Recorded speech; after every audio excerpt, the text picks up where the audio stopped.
Welcome back to Take a Seat with Sean Land. Obviously, by now you know we conversate with some of the best entrepreneurs, business owners, and influencers out there. It's all about your network, guys. The five closest people around you is who you're going to be most like. Today's guest has built 19 properties in the space of 9 months, and we're going to find out all about it. Welcome to the show, Tej Talks. How you Thank doing, you. Tej? Thanks for having me. It was actually 15 Oh, in sorry. 9 months. Sorry. So I mean, if it was 19, I'd be white hair, I'd be having high blood pressure, it'd be a lot more stressful. So yeah, I'm happy to be here and talk about all sorts of stuff with you. Well, thank you for coming on, first of all. I just dropped you a little message and you were like, yeah, drop me an email and I'm there. Yeah, You you know know? what? I am selective, but like because my brand is kind of changing, kind of out of property, something we can touch on. Okay. I'm just doing more podcasts, and I haven't done it for a while, and I like being interviewed. It's quite nice. It makes a change from like interviewing people all the time. Definitely, man. So you are from, is it Hertfordshire? Well, I'm from Southall. Okay, Southall, Yeah, West. people don't believe me when I say that. Like, you really? I'm like, yeah. And then I moved to Hertfordshire 3 years ago. Okay. So I've lived in Southall and like Hounslow, West London for my whole life, really. Okay, it's been a good move for you? Yeah, I mean, like I do miss sort of like being basically in India, like in Southall. It's quite it's quite different. But where I live now in Hertfordshire, like the Gurdwara is like 2 minutes away. It's basically, nice. kind of like it's quite diverse. Hmm. Where I've recently moved from in Hertfordshire was like countryside, like what was it, 10 houses and then just fields and animals, and I loved it. It was beautiful. It was so different. But Hertfordshire is great. It's so green and so like natural. I definitely prefer the kind of pace of life and the driving compared to West London, where everyone's just like rude. Like you're rude, isn't it? It is what it is. So No one's letting you out. Like, yeah, exactly. Yeah, I used to be in East London and we used to have Green Street. Yeah. So we all know what that's like. But now I'm more near Essex as well. So I think as we get older, we just want more peace. Yeah, trust me. Like the country life is for me. I'm ready. Tej, I want to know all about you. Yeah, because on this channel, there's going to be somebody who's watching this right now, and they might be in a little bit of pain. Not physical pain, but saying the right cards weren't dealt for me. Mhm. I don't have the right people around me. I don't have money right now, so I need money. So there's no point in watching this. Let me switch this off. But that might not be the case, And I want to find out a little bit about your childhood, Mhm. how you grew up, some of your schools, your education, some of Mhm. your first jobs, and see what that was like for you, Mhm. and see, your path to success, really, Mhm. because we know where you've ended up, but that's not where it started, right? Yeah, no, you're right. I think it's important to kind of like look at these things. I think my upbringing was quite normal. Like middle class family, money wasn't an issue. It wasn't in abundance, but it was never like, oh, we can't have that. I didn't really ask for much either, so it wasn't like I was like, "Mummy, can I have a Lamborghini?" When I was like 12. It was kind of, I just learned. And this is a cultural thing as well, like to save, Yeah. not to spend that much. Okay. And so actually, growing up, it was comfortable. It wasn't. I didn't have hardships. I didn't really have adversities with money. I think I had adversities with my parents divorced when I was, I don't know how old, but 19, 20 years ago. So yeah, I was about 10-ish, maybe a bit younger. And that's probably the biggest adversity I had. Yeah. How did that affect you? Well, to be fair, like at the time, because I was so young, I don't really, you just sort of think, okay, what does that mean? Like, okay, it's cool. But now as an adult, I think if it happened now, you can process it, you can ask, you can understand. But as a kid, it just sort of, you just sort of like, all right, don't really get it. But I think that's also an issue because then it kind of, you don't get it and then it stays in your mind and it like can create certain behaviors or certain characteristics or certain habits in you that are not necessarily good. You can create good ones as well, but I think you create negative ones. So I think growing up, I was very angry. I was very like, I got into trouble so much. Like my mom would get calls, and she's a head teacher herself. Oh, and she's wow. like, "You are not coming to my school. Yeah, you stay at that school. You give me a bad rep. Yeah, she's like, and you stay where you are." And like she'd always be getting calls. He's in detention. He's done this. He's done that. So I would say the divorce biggest thing that it did, well, I assume was cause that anger. I mean, I don't know. It could have happened either way, but for me, it seems quite obvious. Like big life event, angry childhood, it probably caused it, but I'm not a therapist, so I don't know. Yeah. So how did you manage that state? As a kid, I didn't. As a kid, you just smash stuff and you run around and you get in trouble and you're like, okay, and I wasn't very social. Like now, I'll go in a room, not know anyone, and at the end of it, I'll know a lot of people partying with. Like I'm very, very social now and an extrovert. But then I'd say I was an introvert, like on the other end of the spectrum of like being introverted. Wow. And now a lot of the time I'm like totally extroverted. So I didn't manage it as a kid. I didn't. Wow, wow. Like how do you go from one end to the other? Because I can see people making some sort of improvements, Yeah. so if I'm a quiet person, then I might, message one or two people extra and maybe now's the right time and oh hi by the way and oh he wasn't so bad, so I Yeah. can take the next step. But how do you go from that to being probably like, one of the loudest in the room now? Yeah. You know what? That's a really good question. I've never really been asked that or thought about that. I think, I mean, perhaps I was always an extrovert, but the anger and the pain of the divorce maybe masked my real personality. So maybe that introversion and that quietness and that maybe that wasn't even like that was just a mask. That was blocking what was actually behind it. It wasn't actually who I was. That's sort of maybe one answer I can think of. The second is I think just growing up, having positive influences around me, reading the right things, my parents, telling me to study, telling me to do this. I think having those influences changed that. And then I suppose coming out of my shell and maybe removing that mask as I met certain people at like sixth form and then like uni and then those kind of things. And I think it's like with anything, you experience something and then you're like, I like that or I didn't like it, right? You eat something, you're like, oh, never again. Or you're like, I'm having that. And it was the same thing. I think I experienced what it was like to have fun and to be open and chilled. And I was like, yeah, I like that. And I think that's Mm, how our personalities can be shaped, right? We have an experience, we decide something, mhm. and then we go from there. And I think it's like trial and error, right? Yeah, definitely. So, who were some of the people that you looked up to at the time? So, when things weren't going so well, who did you look up and say, I want to be like that person, or that's a role model, or even the fact that, do you know what, out of everyone, I listen to you for some reason? You know what? It'd probably be like my grandparents, like both sets, because they're not like traditional Punjabi grandparents where they're like I won't say traditional, but like there's some which can be quite backwards and some which can be quite old school in their mentality. And they do have a little bit of that, but I love that. And that's just part of the charm and the character. But generally, they're quite accepting and they're quite progressive. And I think growing up, whilst maybe I was angry at my parents, the people who were like parents, but who were not, because like grandparents, they always treat you, they always give you one extra roti, they always like try and fatten you up, right? And I think I kind of like the emotion went past the parents because maybe there was anger there and went to the next parent, which is the grandparent. Yeah, So for me, and again, I've never really thought about this. They would be the people that I listened to, who I behaved with, yeah. who I wanted to see the most. And to this day, I've got fine relationship with my parents now, but I'm always like more with my grandparents. Hmm. And so I think it was them because you know what? Even to this day, I don't have like a business idol. Some people say, oh, Elon Musk or Bill Gates. I'm just like, yeah, that's nice, but I just don't really care. I'm just not interested. Yeah, I look up to certain people and say, you know what, your podcast, wow, like I love how you did that, or your brand is really strong. But there's no one that I'm like on my bedroom wall or like in my office and I think, yeah, I want to be that. I've never had that. I think what I look for is myself in 5 years. That's who I look up to. Who am I going to be in 5 years? And is that someone that I can look up to? So yeah, it'd be grandparents growing up, still is.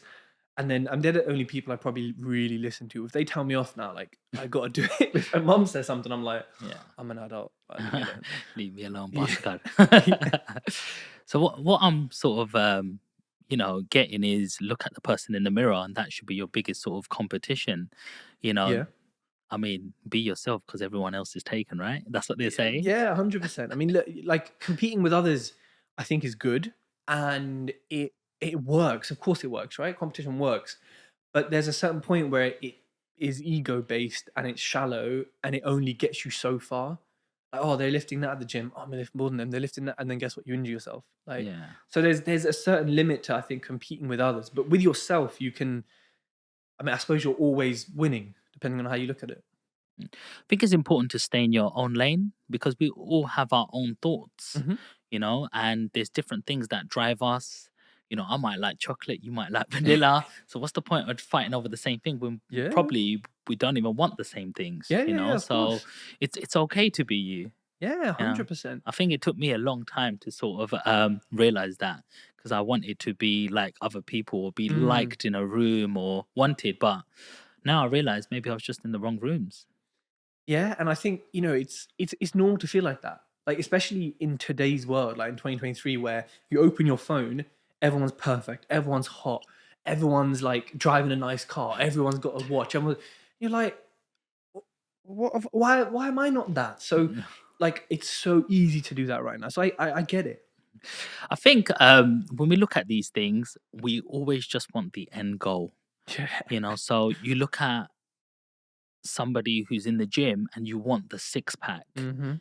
Yeah, you see somebody in a nice car and you want the car. Mhm. And I think the problem is we're focusing on the wrong thing. Mhm. If you want a six pack, you're gonna want to love the gym. Yep. You gotta love the process, Mhm. because then it doesn't feel like work to you anymore. It's not Yeah. like you're working for a six pack because I know I've got a six pack before, but I was just doing it for a competition, to get on stage.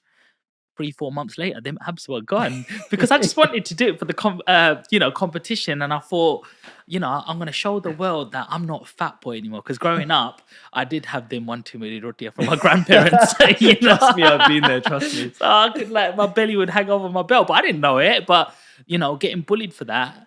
I really wanted to prove to the bullies later on because they're all your friends on Facebook after, and I wanted to say, "Hey, look at me on stage." And then I realized, um, the reality hit and I'm just a piece of meat on a stage, really. I've had to look down on these judges to show them like my delts, my rhomboids, my lats, my back, my legs, whatever. And I've allowed you to treat me like a piece of meat. Did it feel good once I was up there? No, it didn't. Was I happy I had abs? Well, actually, in that state of mind, I was grumpy as hell because I couldn't eat some of the I was stuff. gonna say, Do you know what I mean? Like and you had to dehydrate yourself from water for 3 days. So it wasn't sort of the best experience. So the takeaways that I'm hearing from you and from myself, Tej, is enjoy the process, stay in your own lane, listen to yourself, trust yourself, because I believe we all have a gift. Because I've had you, other guests on, myself, is what I'm seeing. We've had the start has been very normal. You haven't told me that you've had a silver spoon in your mouth or anything of that nature, but I know what we're going to find out that you've created, a lot of multiple streams of income, passive income, and it's all possible, really. So tell us a little bit about school in terms of the academic side. Was you high mm. achieving? Was you low achieving? In the middle? I think with Um, GCSEs, I started off chilling, playing too much Call of Duty, like standard. And then my mum, she does this thing, she still does it to this day, and I also do it to people and to anyone. She'll let you, so for the first exams or whatever, she'll say, "Okay, you do your studying that you think is right. Yeah, you carry on. Yeah, like, you do it. I'm here. If you need me, I'm here. Otherwise, do your thing." Of course, I'm an idiot. Did no studying. I walked out with C's. She goes, "Oh, how does that feel? How does that feel?" And I'm like, "Yes, you know how it feels, mum. You know." And so then she's like, "Okay, so now you done your way and you're fucked up." Yeah, she was into that. Now we're doing it my way. You understand? I'm like, I understand. Because I think she knew I was a person that, like, some people would get the C's and D's and be like, cool, mum, yeah, I'll carry on. But I think she knew that I'd be like, whoa, no, no, no. I'm not happy with this. So she tricked me. It's fine. It works. And I still do it to people now. Like my mentees, I'll be like, yeah, do it your way. Go on, do the refurb. Don't do any. Like, go on, do it. See what happens. mhm. And 6 months later, I'm like laughing when you're crying. I think it works. And so once she did that, Mhm. yeah, it was like, it wasn't like a tiger mum. It wasn't like crazy, crazy, but it was enough that then I would say all A's at GCSE, maybe 1 or 2 A stars, I think. A level, all A's, almost an A star. Wow. University was a 2-1, very close to a first. I kind of wasn't fussed at uni. I lost interest. So yeah, academically, it was not like a genius, not like top of the class, but I think in my school and it was pretty good, and I have to thank her for that. What were some of the topics or subjects that you chose? So at GCSEs, you've got to choose between sciences and certain other topics. What Mhm. were some of the ones that you homed into? Science. I to this day, I was just listening to a podcast on the way here about like health and fitness, and it was very scientific, and I love it. So I always have loved it. I think I've that analytical mind has Yeah. always kind of been with me, and it just fascinates me that like you and I are these bodies, but there's a million things going on Wow. just for me Yeah. to lift my finger molecularly on a muscular level. Like we're just incredible. Nature's incredible. And I like the environment, so it links to that and plants and things like that. So picked science. I also picked. I think you could pick languages. I picked Spanish, which I can speak to this day. Hola. ¿Qué No, hola, ¿qué pasa? tal? All right, that's Nada it, más. mate. So I can speak it kind of enough to get me by. I wouldn't say fluent, but it's definitely like that linguistic thing has stayed with me because it's communication. So I like, and also I think in this country there's a disrespectful thing. There's many disrespectful things, but people from like I think in particular this country do is they go abroad, they don't learn any part of the language, and they're shocked when a Spanish person doesn't speak English. It's like, bro, they're Spanish. You go to Italy, they don't speak English, like they're Italian. And so for me, that always annoyed me Mm. seeing that. And I was like, right, when I go on holiday, I am going to know the language. Like even if I have to sit there for 4 hours just to get it, I'm doing it. So that kind of stuck with me, like to the point where if I'm going somewhere, I will learn bits. Um, and so yeah, languages and science were the biggest things. I think I did media maybe at A level, which links to like the social media branding. But love science. I studied it at university as well. Yeah, we need to have a chat later. Nice, bro. Nice. And what did you study at university? I studied biochemistry, which was a Biochemistry. combination of biology and chemistry because I loved, but it was a combination of the bits of both that I loved. Because I didn't like parts of chemistry, like the maths. I hate maths and the kind of inorganic side. So it took both and basically put it together. And I was also thinking, okay, it's a good degree that employers consider. So even if I don't go into science, I can Mm. do X, Y, Z because they see it as like an academic degree. So I was kind of thinking bigger picture as well. So I can see you didn't do a lot of the business and economic sort of side of things. Nothing. No, Yeah. But then no. I can see how it does link and relate. Like obviously you're doing a lot of formulas, right? A lot of Feels like it. patterns. Yeah. A lot of patterns. But what I also like about you, Tej, is how open-minded you are. And I Mhm. think it's really important to be that way because there's not just one right answer. So if you are going on holiday, why not be open-minded to learn something about somebody else and their culture? Yeah. Of Because we can always learn. And I'm 36 right now, but I'm always a student of life. course. I'm still going on courses. Do you know what I mean? Because I want to learn something more and add more, tools to my armor really all the time. Mhm. Yeah, so it's great that yeah, like do you travel much? Yes. Well, me and my wife travel probably 3 or 4 times a year. Usually Italy. We just love Italy, and we're just like, oh, where should we go? And we're like Italy. So we've done like road trip. We've been to every region in Italy apart from two. Okay. We should be going back this year. I love Italian food. I can eat way more pasta than is safe to eat, but and I cook as well. So Nice. I love being in Italy because Nice. culturally cooking and they're very passionate and very particular about their cooking, and I'm like that about everything. And so when I go there, I just feel like I'm with people who like I understand. Like when I speak to people about food here, or like my wife, she's like, "Yeah, it's really nice." I'm like, "Yeah, but did you pick up the rosemary? Did you get the?" I mean, like it's got good. I'm like, "Oh, come on," So like, it for me, it's a beautiful place. Love Yes. the language, love the people. So we try to travel as much as we can. We got married last year, so we went on honeymoon to Italy and to the Lovely. Maldives, which was just Nice. paradise. She's studying a PhD, so once she stops that and is working, we should be able to travel a lot more. But with deadlines and like writing a thesis, it's been quite tough.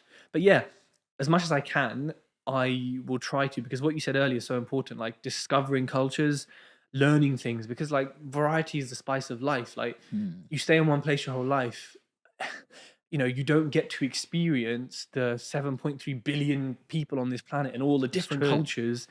Like, and culture changes. Like in Italy, all the regions have like different cultures, different dialects, Of sometimes different course. spices. The It's south is very different to the north, yeah, right? like, and people don't realize this. And so we've got passports.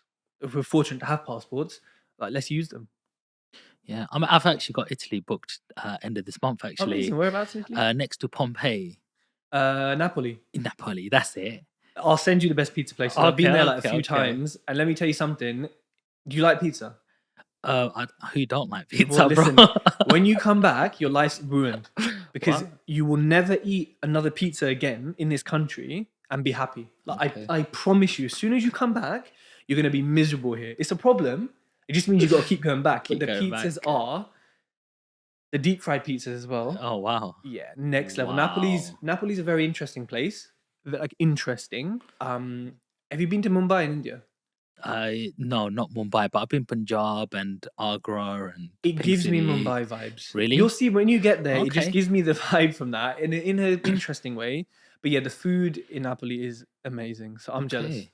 Well, I was quite disappointed last time because I've been to Roma, Hmm. Venezia, Milano. Milano, You need to I hit me thought up, man. I'll give you the places. I thought Milan was quite racist, to be honest. You know what? Italy as a country, unfortunately, it is like they're right wing and they've got like they keep voting in these people, and I know they have immigrants coming over which they don't like, but some people do. It's like any Western country. England's racist as fuck. America's racist as fuck. Like but I think in some places, like in Italy, they feel they have a right to be open about it. Just like if you go to the north, if Hmm. we go to Durham or some, and we're the only brown guys in like 3 mile radius, people are going to say something. Okay, okay. Well, Rome wasn't too bad. Venezia was quite nice as well, Mm. but it was just Milan. Like I'm I actually queuing up had, for the cathedral, and the guy goes, "Move and let the next person next." And I was like, "Sorry, did I miss something here?" And he was just like with a gun in his hand, and I'm like, "But," and he's like, "Hmm." Like sort of thing, like I can push my way. I was like, "What is this, bruv? Like, I what had age are something we in living Milan as in?" well. Actually, that's so interesting. Yeah, Why and do we're I? gonna say it on this Yeah, podcast, and we're 100%. gonna I don't like give a bring it shit, up man. because they gotta suffer for this, or they gotta Of change. course. I mean, they ain't gonna. I mean, it's just getting worse. Like France is the same with their like right wing people they're voting in. Sweden, it's happening. I mean, it's just the West. Like it is, which is everywhere really. You go to Yeah. like Dubai, they're racist to Indians as well because they're the help. And so everywhere Mm, you go to India, they're racist to Africans because of it. So it's like everyone is. Everywhere you go, there's yeah, some prejudice against someone for some reason. yeah. And sometimes you don't see racism Mm. or hear it, Hmm. you feel it. Yeah. So this is a good point because we could be in a work environment where we think everything's against us, and I've felt it before, and I've even felt like certain genders were ahead of me. Like I know certain genders, like they're saying that they don't have equal rights, but I feel certain. I've had women who are better looking than me, who dressed a certain way, and they were flying past me without my results and stuff. But how do you deal with adversity like that? Like in terms of there's something that's an unfair advantage. Do you use that as motivation? Do you get angry about it? Like, how do we deal with this, Tej?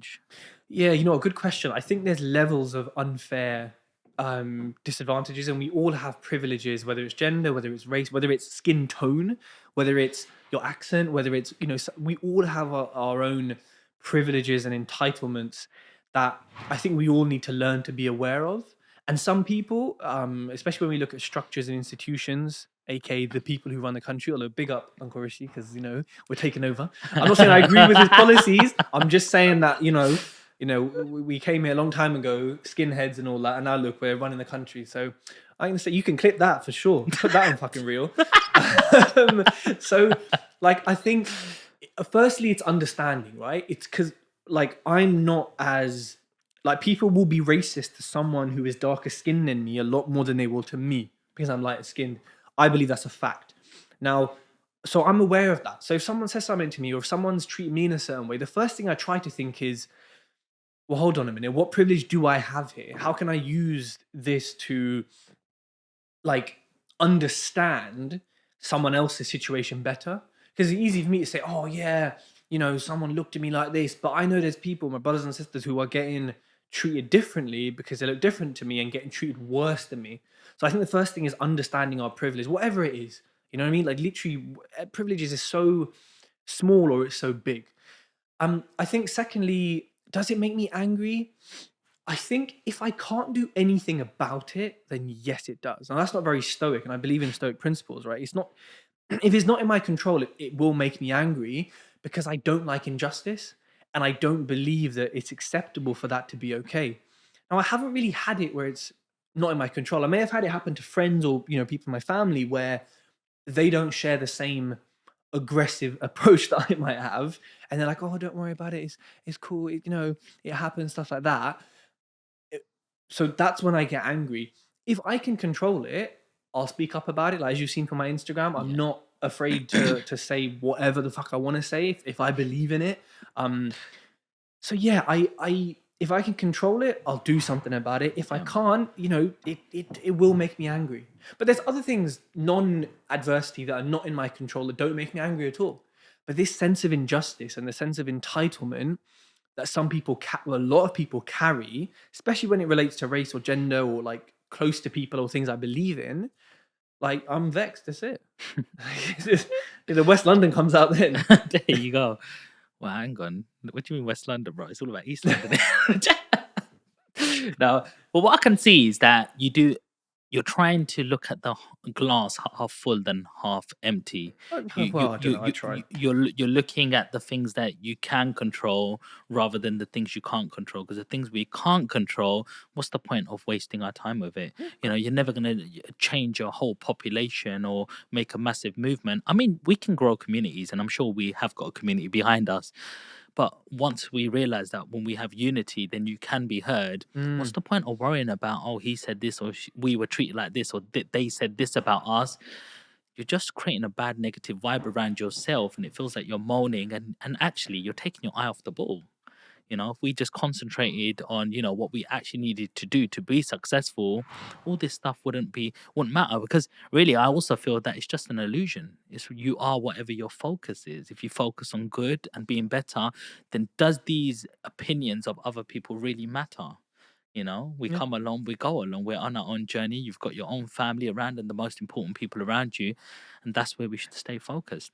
Tej, tell us a little bit about your work experience. Tell us some of your first jobs that you did, how old you was, and your career path in that line of things. Yeah, so I was supposed to get a job when I was 16, 17. I remember sending my CVs out with my friend, not like, I don't know what kind of jobs they were, but like nothing came back from it. Nothing happened. I was like, you know what? Like, forget it. I don't need the extra money. I wasn't entrepreneurial then. I wasn't, like I said, I didn't really ask for stuff, early on. I wasn't like, oh, there's this game that I really want, or there's this that I really want. My mum was like, look, if you're studying or working hard, I'll get you a game on the disc, like, so I was like, okay, there's kind of a balance here, right? Like, and then at university, I was going to work again, but I think fortunately, parents said, look, if you want to work, go work. Otherwise, here's a minimum amount you're getting. If you want to do your thing with that, do your thing with it. I was like, okay. Because I think they saw it as just focus on on studying. And actually, to be fair, I wish they were, in that sense, a bit more like go get a job or, go start a side hustle because I had that luxury there and that privilege. Luxury, yeah. I think it meant that actually, if I did a side business then or an entrepreneurial thing, then I could have been having this discussion with you 4 years ago. I could have been in a different place, kind of younger. And I know the path I've done is the path I've done, but I think it would have been really beneficial then to have had work experience. So for me, I think, I did work experience at GCSEs, the usual, like for a month or whatever, but What did you do? I worked at an Indian restaurant in Southall and all I did was just eat. So, Did you so did you do the head? that's natural. How many poppadoms would you like? So that was like, yeah, that was the most useless work experience of my life. I just ate. So actually, I loved it. Don't get me wrong, but it wasn't work. It wasn't experience. It was just nothing. So the first job I got was out of university. Did my degree. I listened to what everyone said and what the uni said. Oh, you do a degree, you get a job. 50 interview laters, Wow. I got a job. And I was like, so what? I paid $3,000 a year for this, plus the extras. And now you're telling me that I had to do 50 fucking. I was like, what? And to be fair, everyone was kind of in that boat. Like even my friends were doing the same thing. So I started working at, actually that first job wasn't even a real job. It was a real job, but the contract was like internship, aka treat you like shit, pay you little money, get lots of work done for you. And that was like at a medical marketing agency. So it's not the kind of stuff you would see on the side of a bus. It was like behind the scenes for doctors. So more unethical, and a bit boring, you know? The stuff on buses are quite fun, and the adverts are, this was like boring. So I did that for a bit and then left that place, got a job because I had the experience somewhere else in Richmond. Really nice area. Loved the company, loved the people. In fact, the people I worked with, I keep seeing them now in property circles, and they know my other friends, and just like everyone knows everyone and his cousins and all that stuff. So I enjoyed that. I was getting paid 20 grand a year. So that was another marketing job, was it? Yes, basically same job, just different company. And I thought, oh man, this money is like, yeah, I love it here. Well, I like it here. But so the contract was 9 to 5, right? Now, these guys would be there till 6. And obviously I'm packing my bag at 5 and I'm getting sort of eyes and I'm thinking, okay, let me just stay here till 6 then. And I said to the boss one day, it was a bit of a comedian, didn't do much, but that's most CEOs these days. He's watching right now, mate. Yeah, he is. Terry, I'm talking about you. And he's really funny though. And I went in and said, hey, so this working past 5 stuff, when do we get like paid for that? Is it because because it's past 5? And he literally went, no. I was like, cool. I'll just I'll see you later then. And I was just like looking around thinking, you're a dickhead. Why are you here past 5? You're not getting paid for it. Like, okay, you like your job, fine, but I like a lot of things, but like if I'm doing a job for you and you're the boss, your company, really, I don't care as much as you. That's just facts. How are you getting an hour extra out of me? Why is your time better than mine? So I thought, this is really weird. Right? So okay, like it just irritated me. You know what I mean? I was fucking weird, man. And like the clients we were working with at like pharmaceutical companies, they were all idiots. Like how they got their jobs, I don't know, because they would basically come to us and say, I've been given this budget, I need to market the drug, I don't know what I'm doing. And we were like, yeah, but you're a marketing person, so are we. Why are you? And after every call, everyone at the company would just be like, every person we worked with was a doofus. And I just thought, this is really silly. So I left that, and I probably should have handled this better, but I went back to the first, I had a few interviews, etc. But I went back to the first place, had an internship, got a job there. And the salary was like, I don't even remember, it was like 30 grand or something. So that's a 50% increase. So how old are you now? Oh, 21, 22. Okay. So young. Did that, got the job. I just walked in and was like, yeah, listen, here's my notice, see you later. And then they were like, oh, you should have spoken to us. And then I said, yeah, I probably should have. And then I said, would you have matched the salary? And he goes, no, probably not. And I said, then why would I have spoken to you, innit? I'm going. So I left that. That was quite sad because it was fun.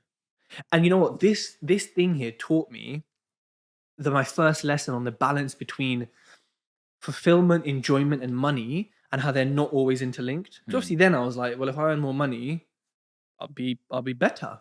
And yeah, I had more freedom. I could spend more. I could, buy too much pasta and spend way too much on that. Got Italy more. Yeah, well, exactly.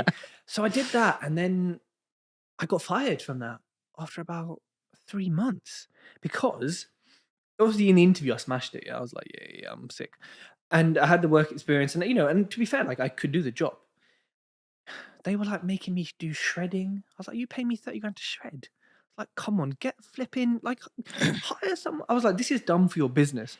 I was thinking, this is so silly. And the culture was a little bit toxic. Bitchy. I just didn't like it. I was like, fuck this. And also, I was learning about pharmaceuticals and what their industry is really like and the numbers. And I just really wasn't happy with the ethics.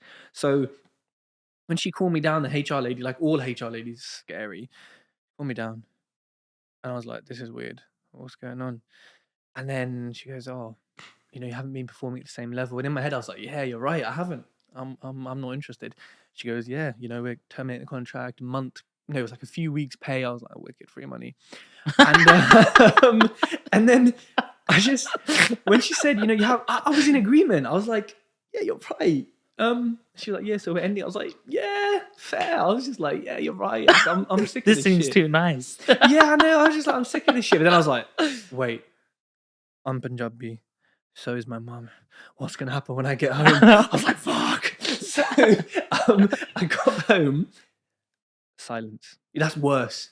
She Mm, gave me a bit of a, that's silence. Okay. mm. I was like, oh shit, man.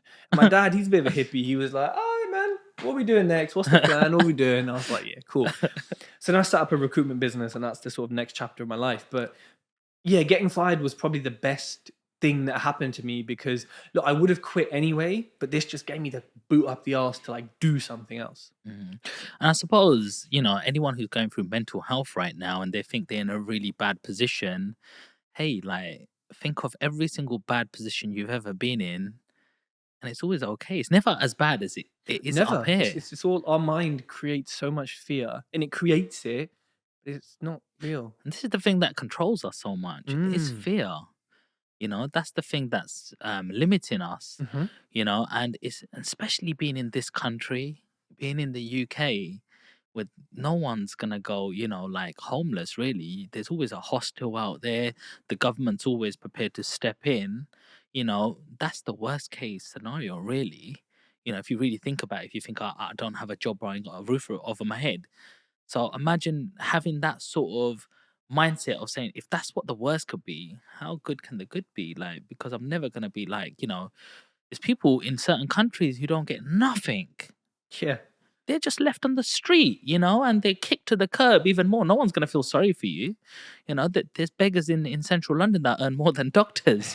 Do you know what I mean? So we've got to always think that it's never gonna be that bad, but at the same time, we've got to do something to get ourselves off the floor. Yeah. 'Cause it's never gonna happen for us, right, Tej?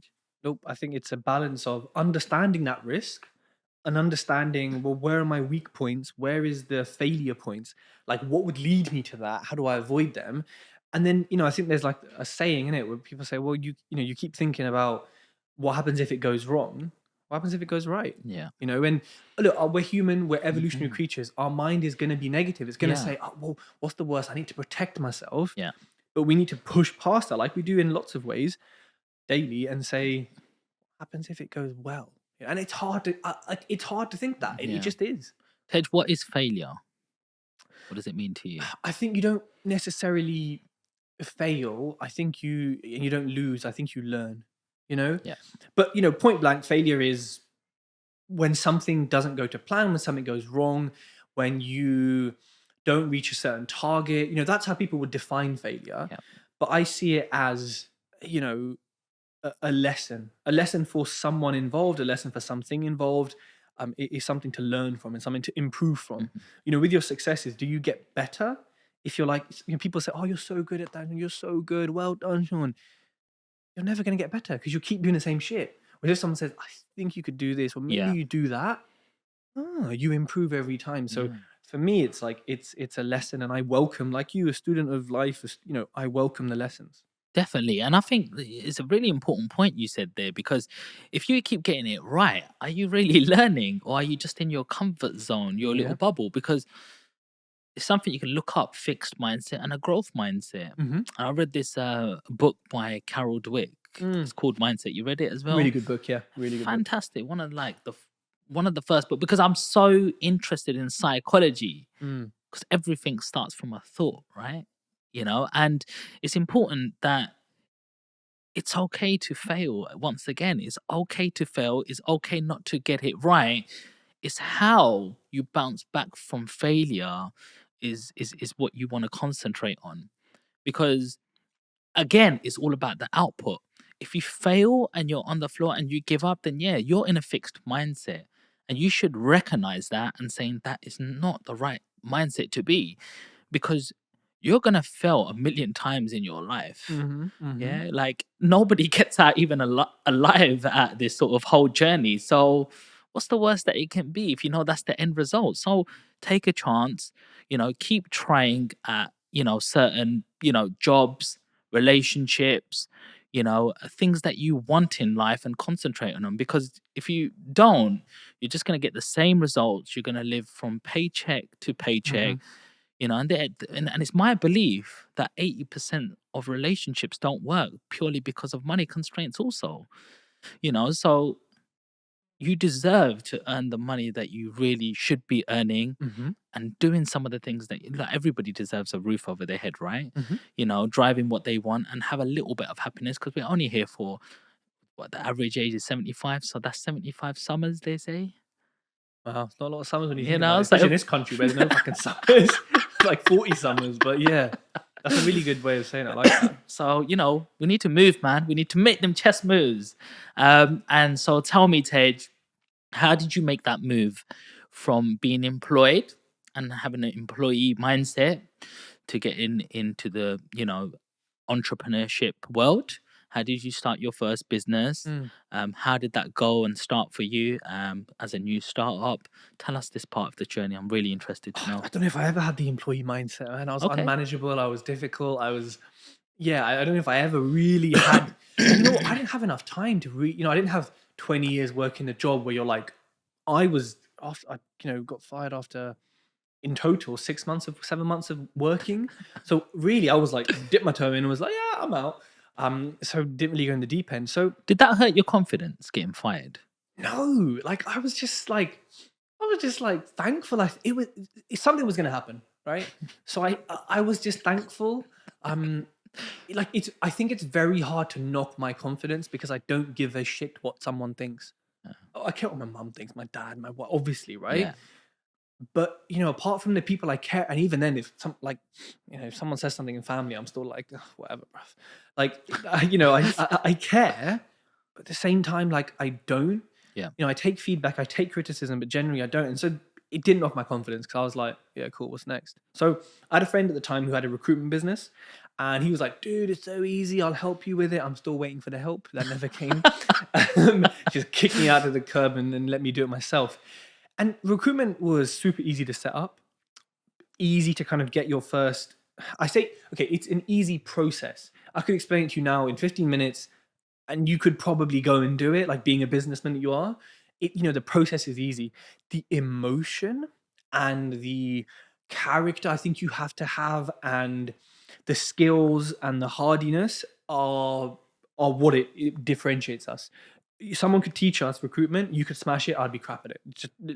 And we got the same, and we're doing the same things every day. Like that's how much the process is straightforward. So got into it, made my first commission after 3 months, and after that, How the much is how turnover much was profit that? 3,500. And in what space of time? So about 3 months. So living at home, no bills, no rent, no nothing. Like everything was paid, laundry was done. The good old days, isn't it? Before now I'm an adult, and so it was just profit. Paid 50 quid a month for LinkedIn. That was it. And after that, profit and net profit. I mean, sorry, turnover and net profit basically doubled every year. Wow. But I hated it. I absolutely hated it. How do you look, there's a lot of people who learn from pain, Mm. yeah, and they know where they don't want to be. You know, I can't hear currently sort of a lot of pain here. Like, hey, I'll just be at my dad's mom and dad's house. I'm working here. Where did that motivation come from? How did you motivate yourself? How did you say I want to be a somebody and I want to prove myself when it wasn't that bad in the first place? Because I Yeah. can feel a fire coming from somewhere. Yeah, you know what? This is something I've thought about, and it's something I thought about then. Like, what's motivating me? Because I didn't want to leave the house. I wasn't like, oh, mom, leave me alone. Like, I was like, I love living at home. It's wicked. Like, dal roti every day, man. It was the best. Like, honestly, it was like, it was great. Laundry done, honestly. So, what was motivating me? I think, you know what? I'm motivated by numbers, not money necessarily, but numbers. Like, so in this room, there's tiles in this room. Let's say there's 50 tiles, right? If you said to me, you've got to lay tiles in here or clean them, like my mind is so basic sometimes that say I'm like, right, okay, it's Tuesday, I need to lay 40 tiles today. If I get 38 or 35 or 40 done, I'm like, boom, achievement. If I've got to paint a wall and I've done X percentage of it, I just stand back and I'm like, I feel good. It's so simple to motivate me because I just like the sense of achievement that simply comes from filling something in or doing something or knowing that, I've got to make 40 cold calls today and I've made 39. Yes. It's that simple that my dopamine hit, my, fulfillment can come from something as that simple. So to be fair, that was the motivator, just to achieve. There was no deep, I mean, yeah, look, I wanted to be financially free. I wanted to have a business, wanted to, I've always been into cars, wanted to own certain cars, wanted to do so. But honestly, it was just like that minute tick, tick, tick. I feel good. And to this day, it's the same thing. Mm. It is the same thing. That's a really good behavior to have, Tej, because it means it's transferable to anything. Yeah, you're right. So Yeah. you never sort of reach the top of your mountain anywhere. Because I reached the top of my mountain at 26. My focus at 13 was I'm poor right now. Not poor, because I had family and I had people who cared about me and we Yeah. had a roof over our head. So yeah, I got all of that and I got good mentorship. But in terms of I can't buy the material things that I want, whereas that was even Nike trainers. I had high techs and, I just want to go to the barbers and tell him I want that little ponytail. Can you do the zigzag? You proper Punjabi boy. Yeah, that little ponytail. That jazzy Can bee you have over your here. skin here? And can we have that little zigzag over here? I'm glad you didn't, bro. But bro, I wanted to go in there. I was like, this is how I want it. Not, oh, dad's done it again. Yeah. Dad, this one's higher than that side. Like it was always the way. And I was just like, I just want to be able to do that without having to rely on anybody else. But I came to a realization at 26 where I sort of patterned the game and on paper, my account was like, Sean, you're a millionaire. And I was like, okay, but that's been my focus this whole time. It's just to become a millionaire. How did you feel when you got there? I felt depressed. Yeah, classic. Yeah, everyone says that. Because it was just like, I've got what I wanted. And it okay, doesn't so really add. what's my purpose now? So it felt like, I wasn't worth anything. I felt worthless and it was like It's mad because you're worth so much, technically. Yeah, but it wasn't because it was never about the money. The money wasn't going to give me the happiness. It was just a goal. And it's like, clock the game so fast. What is my purpose? Well, so what if I have 1 million or 2 million? It's not going to make that much of a difference now. So what am I doing? And then you have to realize and stop and take a breath and take a step back and reevaluate what's actually really important in life, and 100%. what does success actually mean?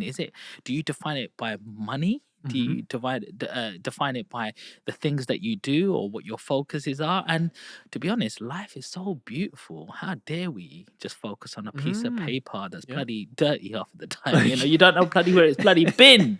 That's just the bypass. That's just a product of your process, and it will just sort of come to you if you're focusing on success. If you do something you're passionate about and you're inspired about, you never have to work a day in your life, they say, right? They say, yeah. Because you're like, yeah, I'm looking at how many tiles I'm gonna do, but what's the end result? You're gonna do that tiles, you're gonna reach your target or near enough your target. You're gonna complete a job, your customer or you are gonna be happy because you're getting to refinance this deal quicker or on par to where you've sort of calculated it, and you're happy that you've reached your target. You're gonna be provide nice, clean, affordable housing for somebody else. You've transformed something in this borough which wasn't habitable to be habitable now, create something nice for someone else to live in. And you're like, right, so I'm not just a landlord just after money, because we're not just about that. Because if it was, we'd probably be quite depressed and grumpy and not even on this podcast. Right now, I haven't heard anything about money from you at the moment, and it's all about, I like you, I get pleasure out of providing. I've got some care homes and I love the fact that little kids are playing in there and there's a flat screen TV and there's nice gates that will protect them inside. Like, we are providing space for the community to have a better experience, and not everybody wants to be an entrepreneur or be a landlord. So someone has to do that sort of job, and we just fill a gap in that market, right? Yeah. Tell the newspapers that, yeah. I agree. And even in, like, they've gone back on some of their, legislations and thing on with us. I think you posted a little something about that as well. I'm not too sure, but they're saying we want less landlords, but that's actually a worse thing to do. The government don't do anything. They build how many houses a year? Fuck all. Their social housing just are profiteers. How many millions of billions they got in profit, do nothing. Charities like Shelter do fuck all apart from hate on landlords. What does Michael Gove and these bunch of knobs in the government, what have they ever done to house people? Like, nothing. You know what I mean? And they continue not to. All they do is hire idiots in planning departments. Yeah, most of you idiots, overworked as well. I'll give you that. You are overworked. And like houses don't get built, things don't get done. Mm. So we're trying to do these things, and we got you need to have space for one bicycle rack, but I'm gonna spend 6 weeks and then tell you that after 6 weeks, And then there's another 3 months in back of the queue again. and you're paying bridging finance, and they wonder why we can't build anything. It's because it doesn't work because of you. So yeah, the government, we can talk for ages about that. They're just idiots. I think you need to go in some of these councils and build one of these systems that is just like Yeah, a technology yes, would be no good. Yeah. process. AI will make the decision. Fire everyone in you lot. Can't even collect my bins on time. Oh. And then put AI in, please.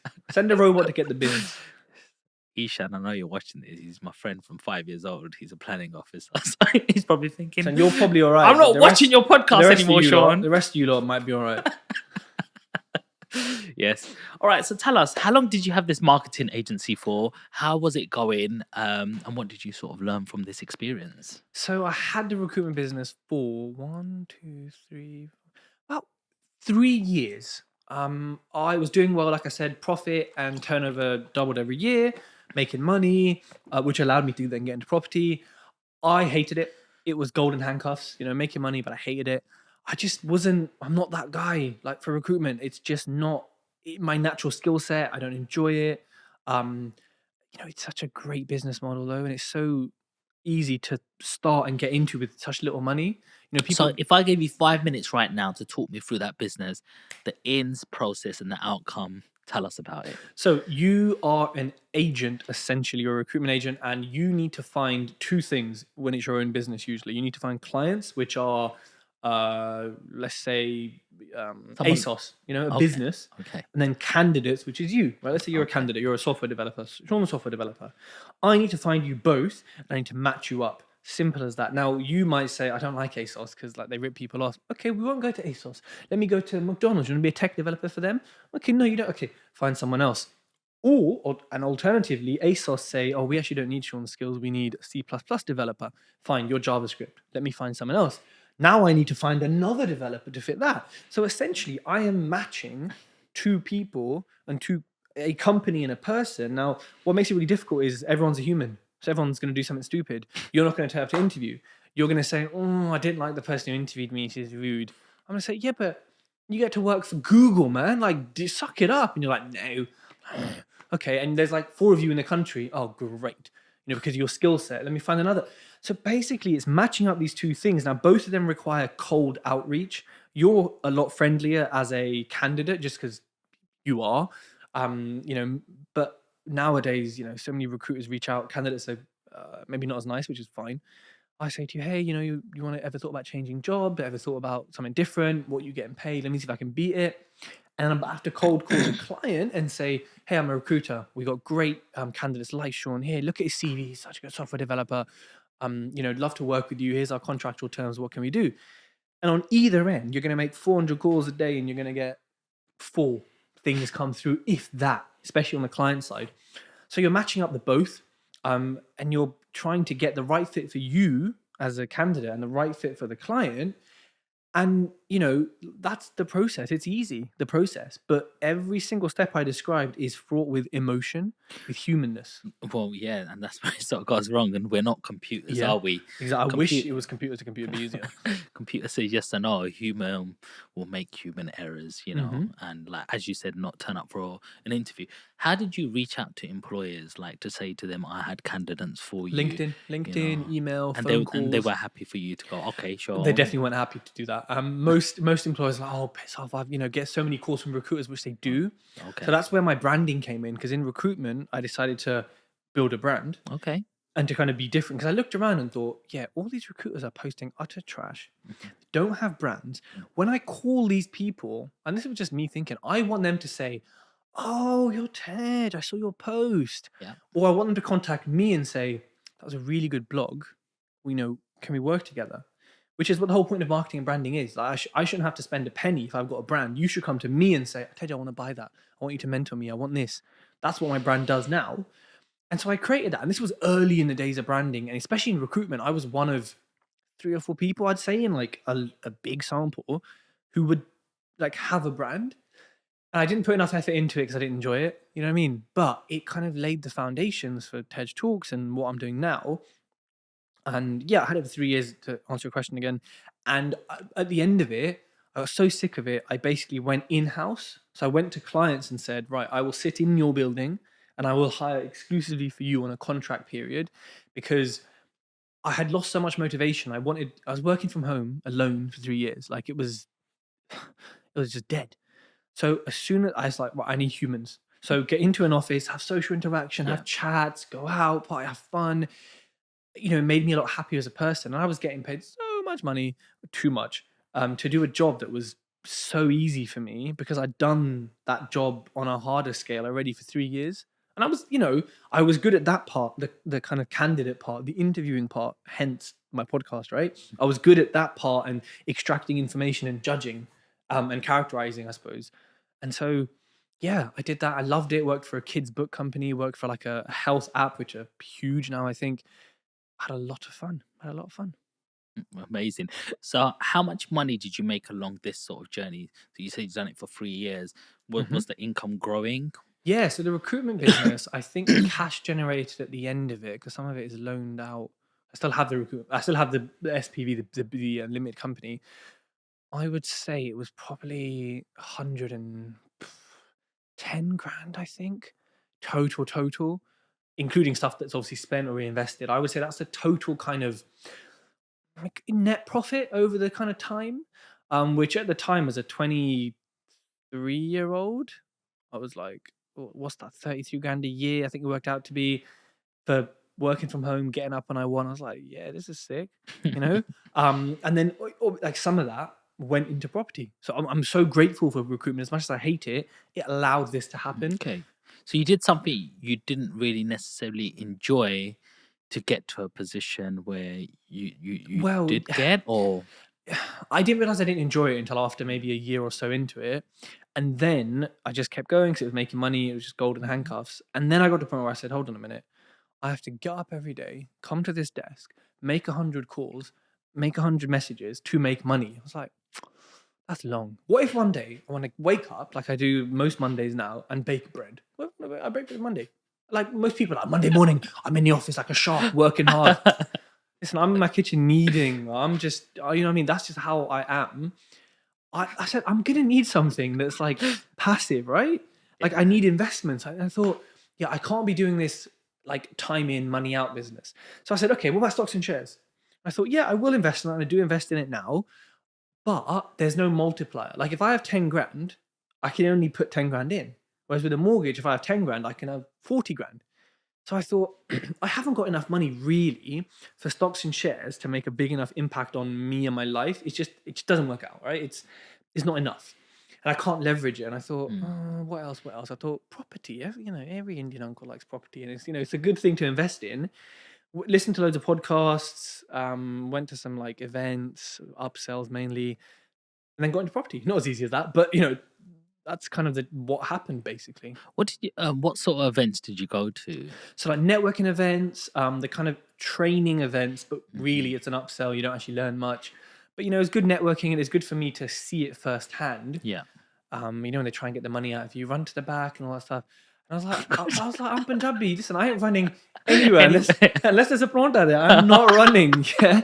So you better, like, my card is in my pocket. Like, I didn't have a credit card at that point. So yeah, like a lot of that stuff, it helped, but the networking helped the most. Because Yeah. like I would meet people like you. Imagine I met you then and you were like, oh, I've been a builder for 6 years. I could ask you so much. Like, how do you know when Mhm. plastering's right? How do you know when tiles are level? And you'd help me, and I'd take that from you, and I'd take that from someone, and that from someone else, and just build this knowledge in my head. Now it's a slow way to do it. You can pay for a good course, and get it done quicker.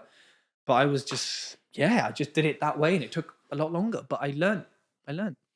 What do you think of these training courses nowadays? Like, do you think it's better to go on a training course that it does? They are a little bit long-winded, and it does feel like you're paying through the roof. And when you do the numbers, hey, 15 people just ran to the back, 2 grand, just to get your little formula that you've put in a pack, and then I'll hold your hand and JV with you. Wow, in like this 1 hour talk, in the literally 5 minutes, you've just made 30 grand. Boom, there. and you think, hang on, I don't know, it just doesn't feel right to me. I'm not saying you shouldn't earn money from your knowledge because you've been through the hoops, you've been through some tough times. It's not just the formula people are paying for, is what you had to go through your whole life to give them that. But does it really need to be priced at them sort of figures, Tej? Or, what's your thoughts on that topic? Because it's very interesting for me to find out as well. Mm. I think the majority of people who sell courses are underqualified, inexperienced. Someone doing essay for 4 months, now they're suddenly a mentor. Right.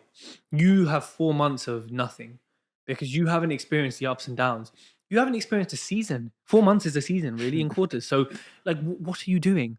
And, like, yeah, I agree with you. People should share their knowledge. It should absolutely, and you should be paid for it. But you also need to be qualified enough. Like, and if someone said, "Oh, I'm doing surgery on you," and it's only my fourth surgery. I mean, I'm not. I mean, they've got 10 years of medical school, so it's a bit different. But I'm still going to be like, "Can I have that person over there who's done 400?" And so I think a lot of people are underqualified. I think people who are qualified oversell it and are just some of them, sorry, and are really good marketers. There's a difference between being able to sell this microphone and being able to manufacture it and tell you what's wrong with it and what's not and what makes it work and why certain things are gold or brass and why other things Mhm. are not. There's a big difference. And a lot of people can sell the microphone because selling is a skill you can learn, from some books and from whatever and some practice. Property is long, as you know. It's hard. It's slow. It beats you up a lot of the time. Like, a lot of people would rather learn the marketing and sell fake dreams. Oh, financially free in 7 days. This, that, and the other. Driving around in their rented Lamborghini just to create an image. They're at dinner and, oh, look, it's a rollie. Don't mind that. It's just in the picture. Sorry, I just meant to show you my avocado, my smashed avocado. So I think there's a lot of bullshit in the sector. Should it be worth that price? It depends what price we're talking about, but I think yes, it should definitely be worth into the realm of hundreds, if not thousands of pounds, because with one good course, you could secure a property which could generate, let's do a simple buy to let out of London, let's do what most people do, what's accessible, 300 quid a month, right? Net profit after everything. That's about 4 grand a year.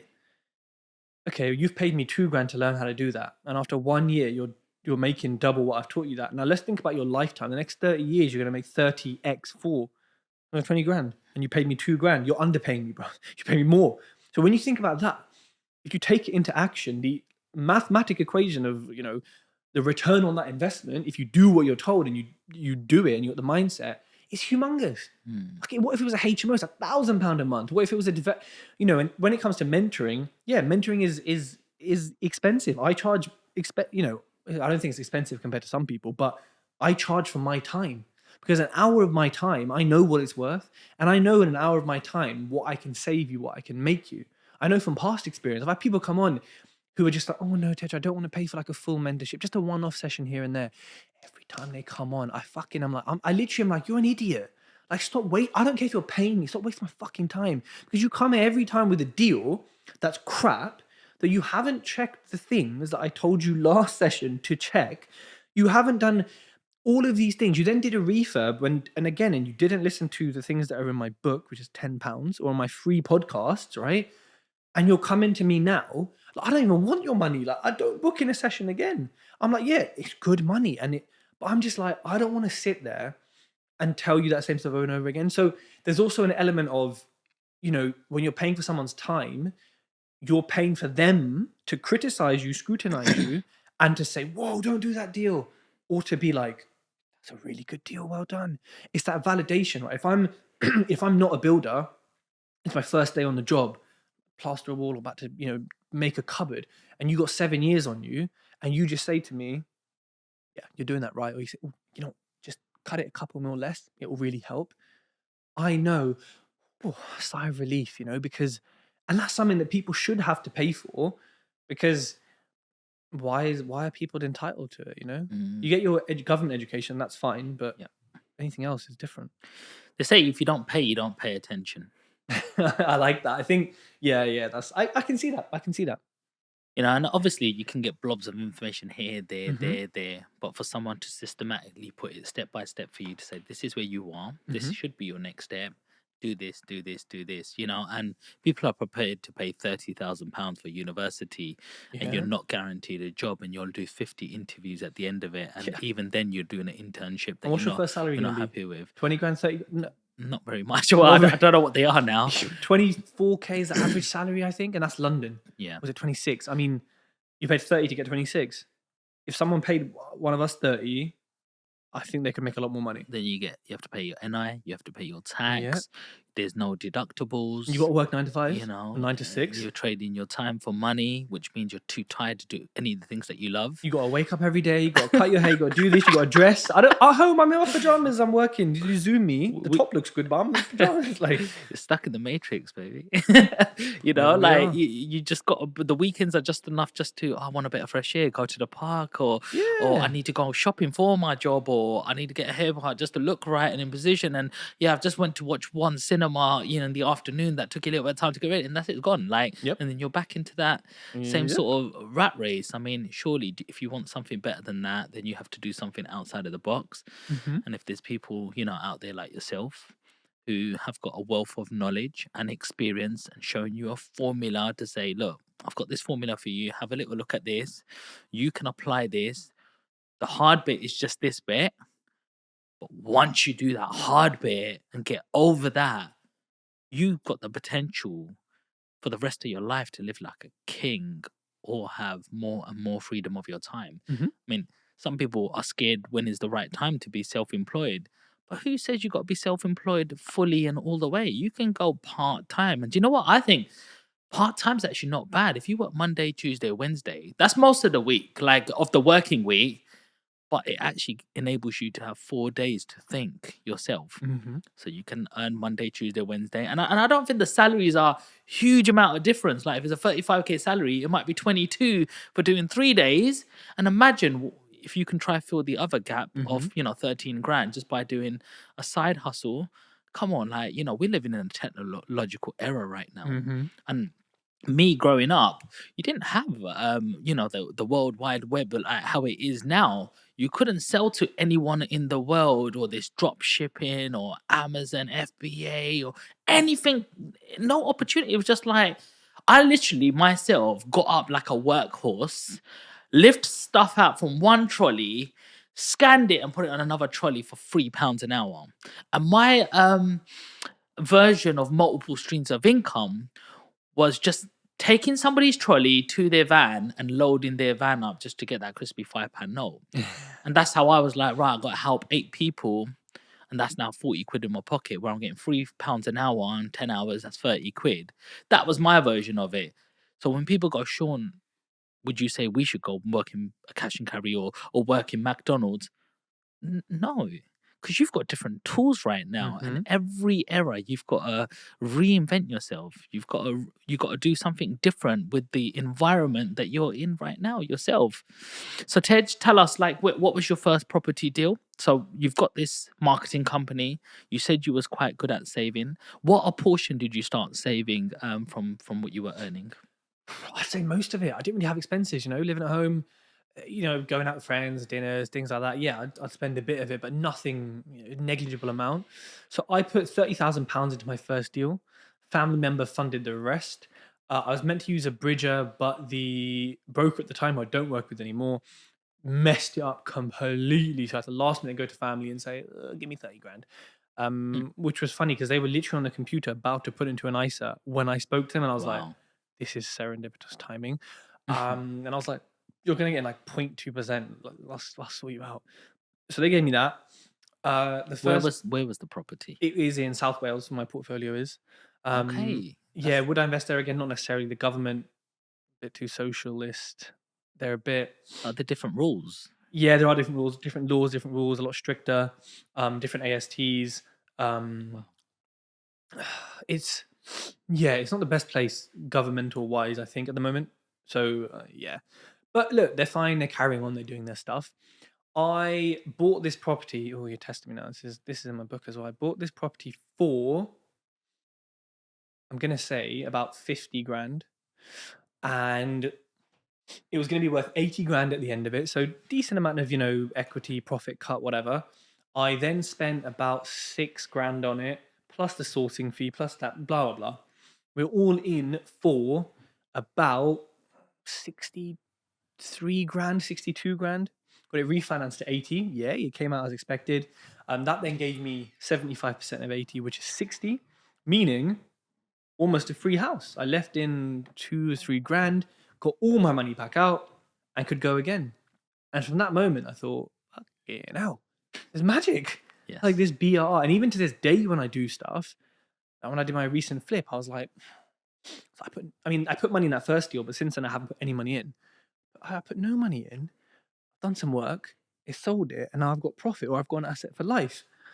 What? Like it honestly blows my mind. Like it just doesn't make sense. Wow. So, how did you know how to borrow money from a family member? How did you know how to make a contract and know what percentage that was gonna drive them? Or I what think it advice was would you give to somebody else Yeah, as I well? think it was my network sort of helped with that stuff. I would say really for contract you need a solicitor. I know I have one on one of my courses, but really you need to pay a solicitor, and then you can use that contract forever. Pay once and you use that loan contract forever. But a loan contract, a contract is an agreement, so it can be an email saying, "Here's the deal. Do you agree?" And you respond, "Yeah." It can even be verbal. Of course, there's no proof of that necessarily, but in terms of percentages, the more someone gives, the higher it goes. The sort of from 0 to 10% is what it works out as. And I picked, I think, 4% because it was a small amount that they gave. Yeah, I mean, look, there's FCA guidelines people need to be aware of. There's things that people need to be aware of when they're raising money, how to do it safely. It's not just, yeah, take the money, do this, multiple investors, there's lots of rules and regulations that people need to be aware of. But the most important thing is get a contract. Like I won't get a contract. There's no negotiation on that. You need it in writing, agreed, and also makes you look more professional as well. Mhm. How do you manage builders like something that's all the way in Wales and I you're don't. here? I use a nail gun to stick them to walls. Um, yeah, no, I hate builders. Hate builders. Um, I manage them through pain, through communication. They can't communicate, obviously, but through communication, through project management software, through very clear contracts and very clear schedules of work. Yeah. It's hard, isn't it? Because builders have a very different mindset in terms of you have a time limit because you've got people who Yep. you need to pay, bridging finance to pay.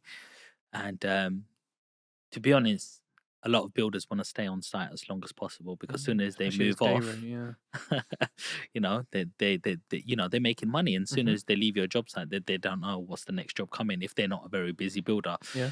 What would be your top advice when looking for builders or a building team? Do you like to use day rate? Do you like using I small don't like day companies? rate because builders, you're lazy as fuck as it is. If you're on day rate, you're even lazier. So I do fixed price or like contract in terms of, okay, well, here's a rewire, how much is it? Here's replastering, how much is it? I have done it trade by trade before. Headache, absolute headache. I prefer a main contractor, but you pay for it. Like you do pay a chunk more. When finding builders, I do use review sites, My Builder, Checker Trade, stuff like that. Mhm. They can be faked. They're a bit, but it's a good place to start. At least you can see some reviews. Recommendations can be nice. However, make sure the person recommending you is not an idiot. Like if you recommend someone to me, I need to say, have you actually worked with them? If you Mm. say no, I'm going to say, that's not a There's recommendation. no substance to Yeah, this. there's no substance to this. So make sure the person recommending them has actually used them or knows what the hell's going on. Uh, you need to vet them as a person. You can look at their company on Company's House, Google them, try and get as much information as possible.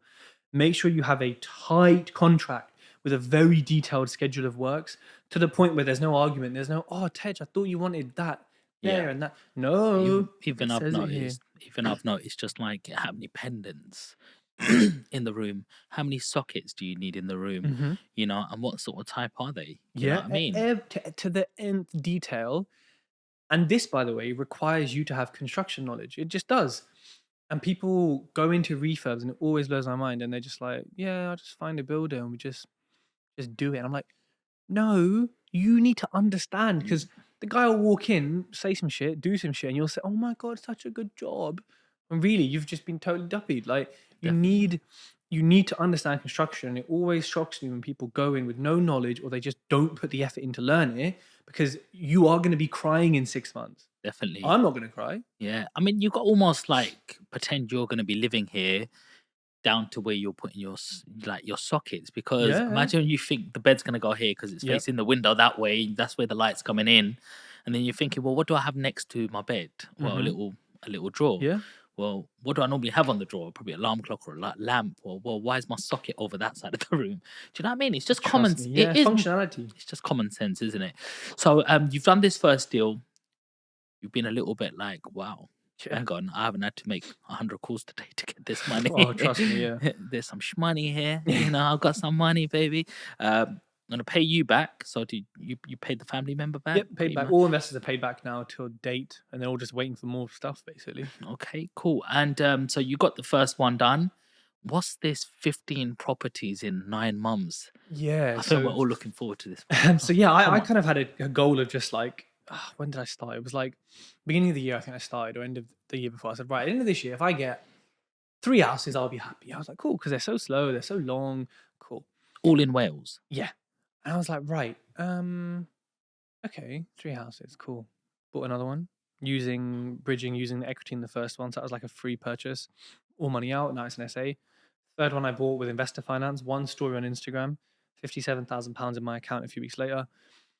And I was like, right, well, if I have unlimited money, which is the belief and the mindset and the fact that I do have unlimited money because I have social media and a brand, that basically means I can raise money.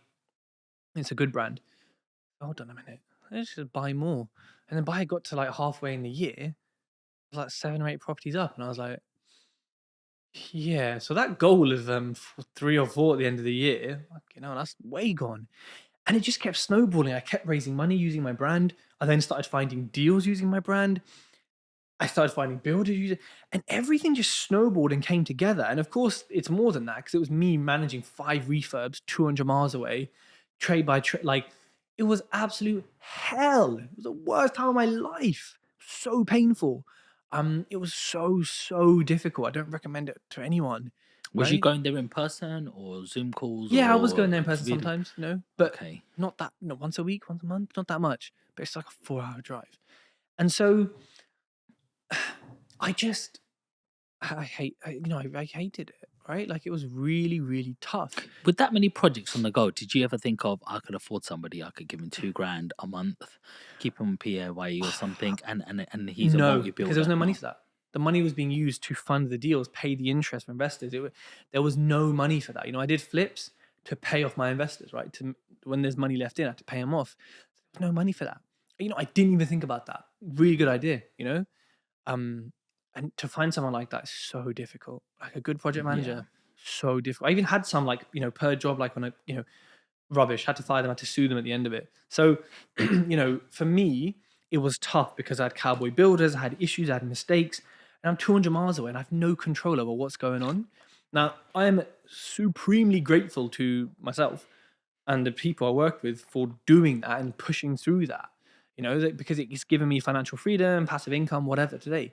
So, as much as I say I hated it and it was hard, that's the truth. But I'm also super grateful that I could do that and I've built this, because otherwise, yeah, if I was like, oh, it's too difficult at the time and not carried on, I had to carry on. This is that thing I'm telling you about earlier on when I said, I've got to tick that off, I've got to do that. Like, I just had to do it. And then I was like, this is addictive, like drug, buy more, buy more, buy more. Money came in, houses kept coming, and then it just snowballed. And then I thought, you know what, after the first couple, I was like, oh my God, they're bringing like 250 quid a month each. Like, fuck. I'm so impatient. I was like, nah, I need more. So then that just gave me a kick up the arse, and then just kept getting more and more and more. And then, yeah, it was a How did lot. you find the clients for once you've done the house up? So tenants easy, just with letting agent, because most of them are rented and kept. And then selling it, I sold someone on Instagram. I also sold it through an agent as well. Okay, the power of social media, hey? Oh, big time! Yeah, it saved me a couple grand in fees for sure. Where do you think some of the best areas in the north are? I think Liverpool used to be really good, but I think it's become a fair bit saturated. I think Sheffield is good. I think Scotland is good. You know, where I used to live near Heathrow, and if you're around London, you go to an airport, you're about what, an hour from Scotland, hour and a half, Okay. and the laws there are better for buying property. So for me, I think, right, am I going to sit 4 hours on a train to Yorkshire, or am I going to get a 40 quid plane an hour to Scotland? Like I say to some of my mentees, listen, you really should look at Scotland. Like there's good deals to be had, low prices, great sort of market. Like, look at Mm. Scotland, you know? More Edinburgh or more Glasgow? I have no idea. I'm just like, I know there's deals there. I know it's close. The prices are nice. Go. Mm. Okay. What is some of your main strategies right now? Is it flips, B triple R's? What does SA mean actually? Service accommodation, so like an Service. Airbnb. Okay. So I've got two SAs, two Airbnbs. I own them. They're buy to lets, but instead of just a tenant, they've got Airbnb in it, which means it makes a lot more money. My current strategy is flipping. One of my goals in 2023 is to generate 100 grand from flip profit, which in my area is probably 2 or 3 deals. I was gonna add some more BRRs, but I just look at my portfolio and say, you know what, I'm fine with this.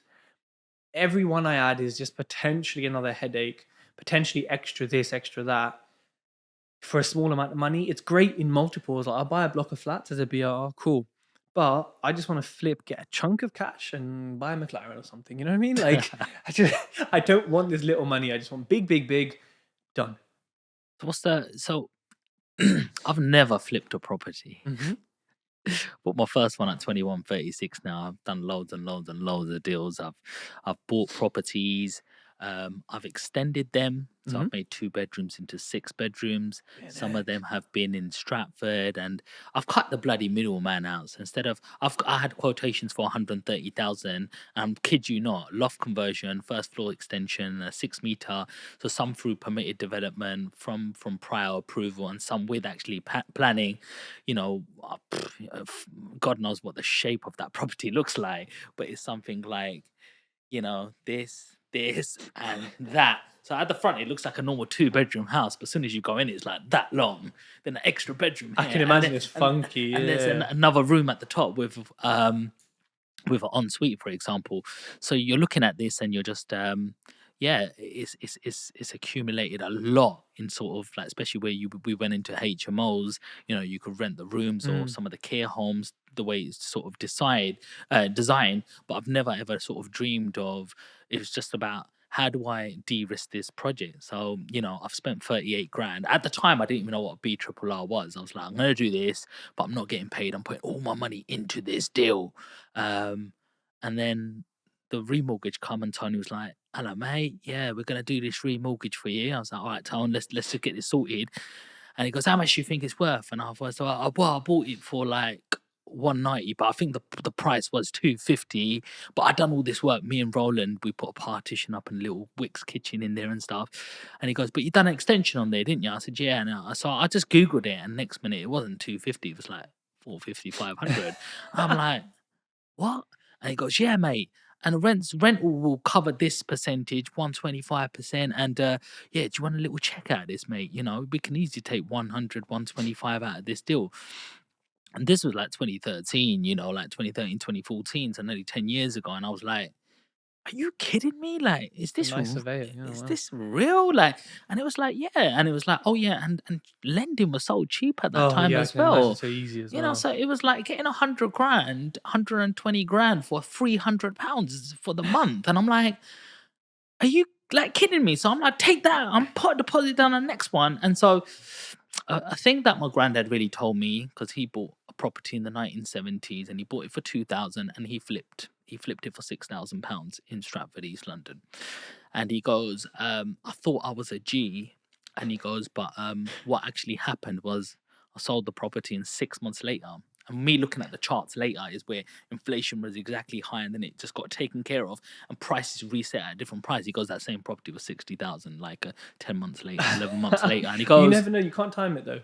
"You can't time it." But one thing that I noticed that inputted into me, Tej, was when you buy something, and my dad's even told me this: when you buy something, Sean, never sell it, Mm. because you can always get tax-free money out of it and just keep it on a portfolio. And especially if you've de-risked it and took all your money out of the deal, Yeah. then what's it doing to you? You can afford to lose that property. If you lose it, ain't no loss to Yeah, you. yeah. So that's my strategy has always been generational. You've have flipped some properties to create some cash flow. Is that money just to take out and buy a car, or is that money going into something else? So I mean, yeah, some of it actually was for a car, yeah. But it is in other investments. I know that, right, this property I'm buying, yes, you can pull out cash free money. Yes, it gives me rental income. It's gonna take me quite a while to make the same money that I could if I sold it and invested that money elsewhere. That's how I see it. I just say, look, right now I'd rather have this chunk of 50 grand because I know where I put it will make more money than staying in that property. So it's just a simple equation of like, actually, I'd rather have it here because it works better for me than doing anything else. And I have friends who were like, oh, it's against my religion to sell. I'd never sell. I'm like, you guys, wow. But, and I get it, I absolutely get it. But chunks of cash are nice when you're doing other things with it. If it's just sitting there, then of course you're losing money. But when you have other plans and investments, it makes sense, I think, sometimes. Okay. See, look, there you go. There's not just one right strategy. It's all towards your needs and what you sort of want. For the outcome, is it capital appreciation? Is it cash flow?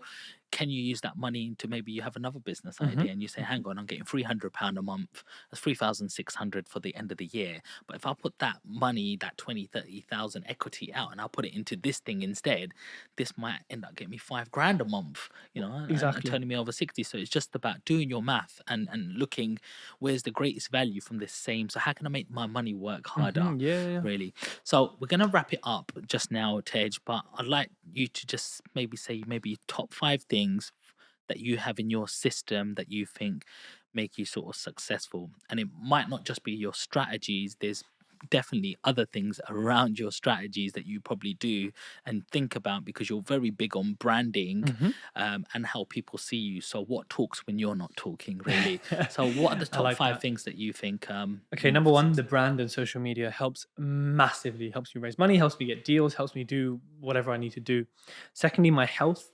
Eating healthily, working out, moisturizing, like looking after myself is a massive thing, like mentally for feeling good, but also being healthy. Like, there's no point being rich and like no point being a fat cat, right? There's no point being rich and unhealthy. There's no point like being like our lifespan is increasing, right? Our age that we're living to is increasing, Mhm. but our health span, the time that we're healthy for, is decreasing. And in the West, you're ill, pop, oh, here, take a pill, pop, pop, and it just doesn't work anymore. It doesn't work for me anyway, and I don't think it works in the wider context. So secondly is health. The third thing would be having the right people around me, Mhm. family, partner, network, etc. Fourth thing is having fun. When I go networking, I go for fun, Mhm. and if we do business, we do business. I go out, I party, I dance. I do things that, I'm playing Call of Duty on Sunday. I do things that make me happy. Mhm. That's what makes me fulfilled. And number five is to set goals, work hard. You're going through hell, keep going, don't give up, and just remember that this too shall pass. Yes. Some great gems in there. I really like the gym bit. I love to. If I, do you know, normally people go, um, oh, I don't want to go gym today, and I've had a good day.